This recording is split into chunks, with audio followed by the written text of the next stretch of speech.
I'm here with Nicky Bunch, who is the set designer for our new production, Fragile. Hello. Hello. You've got the set here next to you, a model of the set. Can you just tell us a bit about what it will look like, please? Yeah, in the play, specifically, the writer talked about 4 photographs of a sculptor's work, a Spanish sculptor called Munoz, and you can see 3 of them, the model set up partway through the play. So I very much took inspiration from them, specifically the one here on the wall, which is called Towards the Shadow.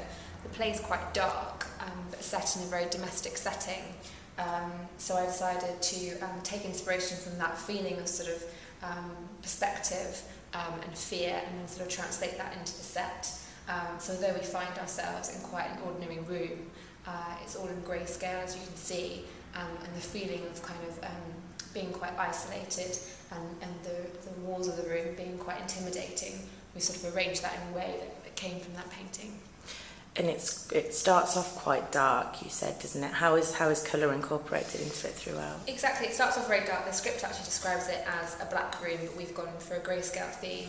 So throughout the show, items are unpacked and revealed, and up until the 4th scene, there's pretty much no colour in it whatsoever.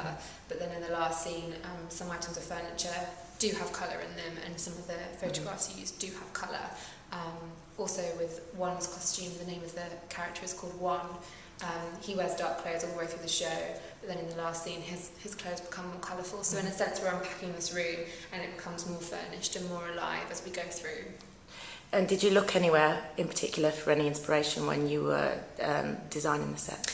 Well, other than the pictures that I already said, I actually went on a property website and looked at lots of very ordinary homes in Coventry, just to get an idea of kind of, I wanted the space to feel recognisable to people, that people might say, oh, my aunt has those curtains or that carpet and so on, and for it not to feel an aspirational living space, but a living space that we all very much recognise and feels very homely. So I actually had lots of photographs of people's living rooms set up, and that's where I got the pelmet idea from, because from a lot of people's living rooms on these property websites, they had pelmet curtains around the window, and it must have just filtered in my brain. There's only one character in the whole play. His name is Juan. What sort of costumes will he be wearing? Well, as I said, he wears dark clothes through the first 3 scenes, very casual, sort of at-home wear, jogging bottoms and t-shirts, socks, and then he gets changed in the last scene. So the whole feeling is one of sort of being at home and comfort and so on, even though we're dealing with a difficult subject. And has anything been kind of decided or spoken about yet in terms of lighting and sound design and how that will be incorporated? Yeah, we've spoken a lot with the lighting designer. We've very much got kind of fragments of a house pieced together here. It's not a space that actually makes sense once you get used to it. And I wanted an idea of it feeling very isolated and floating. So the floor is raised by almost a foot.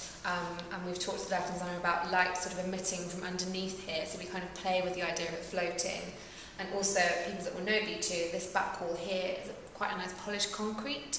And similarly, I'd like to sort of explore lighting the gap between the back of the set and this wall and up on the wall. So we've actually spoken quite a lot about not just lighting the set itself, but the space under and around it. We also are thinking about dropping in a light bulb above this front table and possibly a lampshade, just to sort of play on the domestic feel as well.